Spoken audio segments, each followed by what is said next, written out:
We live in a world that is addicted to speed. Look around you. Everyone is running. Not necessarily physically, but mentally. We are sprinting through our mornings, rushing through our meals, and scrolling through information at lightning speed. We treat every red light, every slow-loading screen, and every delayed email like a personal insult. But then there are those people. You know who I'm talking about. The ones who walk slower, but somehow always arrive on time. The ones who, when a glass shatters in the kitchen or a deadline is suddenly moved up, don't flinch. Their voice doesn't go up an octave. Their shoulders don't tense. They just handle it. We often mistake their calmness for laziness or indifference. We think they just don't care. But that's not true. They care deeply. They are often the most effective people in the room. They possess a psychological trait known as low urgency, high focus. In this video, we are going to deconstruct the psychology of the people who never hurry. Welcome to the Psychology of the Unrushed. Part 1, the neuroscience of the pause. To understand why some people panic and others don't, we have to look at the machinery inside our heads. When a stressful situation hits, let's say you drop your phone or your boss yells at you, your brain has two potential drivers. First, there is the amygdala. This is the ancient lizard brain. It's fast, it's emotional, and it has one job: survival. When the amygdala sees a problem, it hits the panic button. It floods your body with cortisol and adrenaline. It screams, run, fight, hurry. Most of us let the amygdala drive the car, but calm people, they operate primarily from the prefrontal cortex. This is the CEO of the brain. It handles logic, reasoning, and long-term planning. Here's the secret. The difference between a frantic person and a calm person is a gap of about 0.5 seconds. When a crisis happens, the frantic person reacts immediately. Stimulus, toy. Reaction. There is no gap. The calm person has trained themselves to insert a cognitive wedge, a tiny pause, between the stimulus and the response. In that split second, the amygdala tries to scream panic. But the calm person's prefrontal cortex steps in and says, wait, let's look at this first. This is called top-down processing. Instead of letting the body's panic signals dictate the mind's thoughts, the mind dictates the body's reaction. They don't panic because they don't give the panic permission to take the wheel. They have biologically wired themselves to pause. And the good news? That pause is a muscle. Anyone can build it. Part 2, the illusion of emergency. Let's talk about perception. Why do we rush?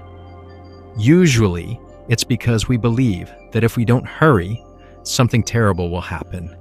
We treat being late for a meeting with the same biological fear as being chased by a predator. People who never hurry have a fundamentally different relationship with consequence. Psychologists call this catastrophizing. Anxious people see a chain reaction of doom.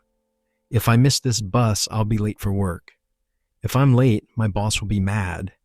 If he's mad, I might get fired.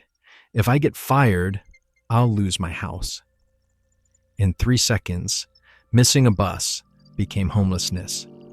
No wonder you're panicking. The unrushed person breaks this chain. They practice what is called decoupling.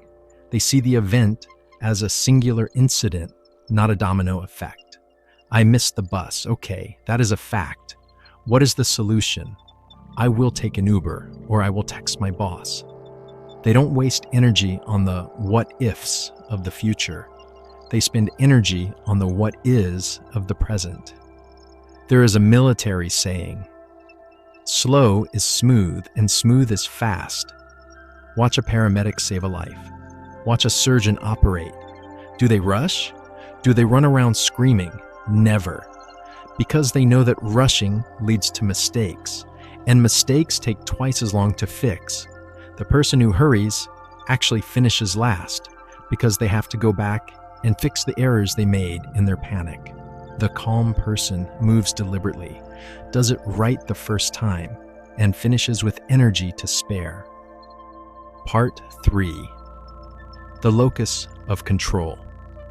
Now let's go deeper into their personality structure. At the core of a calm person is a strong internal locus of control. This is a fancy psychological term for where do you think the power lies? If you have an external locus of control, you believe the world happens to you. You're a victim of traffic, a victim of the weather, a victim of other people's moods. When you feel like a victim, you panic because you feel helpless. Calm people have an internal locus of control.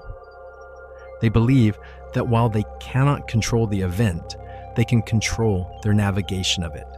This brings us to a concept I like to call outcome independence. Panic usually comes from a desperate attachment to a specific result. I must get this job. People must like me. This date must go perfectly. When you need a specific outcome that badly, you're terrified of it not happening. You walk on eggshells.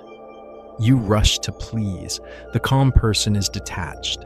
They prefer a good outcome, sure, but they don't need it to define their worth. They think, I will do my absolute best in this interview. If I get it, great. If I don't, I will be okay. This detachment is a shield. It makes them bulletproof. You cannot pressure someone who isn't afraid of losing. When you take the fear of loss off the table, all that is left is focus. And focus looks a lot like calmness. Part 4. Emotional contagion. The social superpower. Have you ever noticed that anxiety is contagious? If you are in a room with a nervous person who is pacing back and forth, checking their watch, and sighing, suddenly your heart starts beating faster. This is called emotional contagion. We are social animals. We are hardwired to sync our nervous systems with the herd. People who never hurry are immune to this. They act as emotional anchors. Instead of matching the energy of the chaotic room, they force the room to match their energy. How do they do this? Through boundaries. Not just boundaries of saying no, but energetic boundaries. They don't let other people's urgency become their emergency. We often think that to be a good employee or a good partner, we have to jump when people say jump. We think rushing shows we care. But the unrushed know that a drowning lifeguard cannot save anyone. If everyone in the boat is panicking, the boat flips. The most valuable person in a crisis is the one who refuses to join the chaos. They speak slower, they move slower, they lower their voice, and psychologically, this signals to everyone else. There is no tiger here. We are safe. They aren't just calm for themselves. Their calmness is a form of leadership. Part 5. The habit of single tasking. So how does this look in practice? What do they actually do all day? They reject the myth of multitasking. Neuroscience has proven time and time again that the human brain cannot multitask. It can only task switch. It jumps back and forth between tasks rapidly. This burns glucose, fatigues the brain, and creates a baseline hum of anxiety. The calm person is a serial monotasker. They do one thing, and when they are done, they stop. Then they do the next thing. When they are walking, they are just walking. They aren't walking and checking email. When they are eating, they are just eating. This might sound simple, but it is profound. When you do one thing at a time, time seems to expand. You feel like you have more of it. The sensation of hurry comes from the brain trying to be in two places at once, physically here, but mentally in the future. By being fully here, the hurry evaporates. They are not fighting the clock, they are flowing with it. Becoming the eye of the storm, voiceover softens, becomes more inspirational. To wrap this up, I want you to realize something important. Being calm is not a personality trait you are born with. It is a skill you practice. It is the practice of pausing when you want to run. It is the practice of breathing when you want to scream. It is the practice of trusting that you can handle whatever comes next without needing to rush toward it. The next time the world feels like it is spinning too fast, I want you to try that 0.5-second pause. Stop.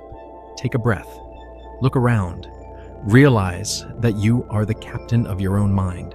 The storm may rage outside, but inside, the water can be as still as you choose to make it. Don't rush. You have time. Thanks for listening.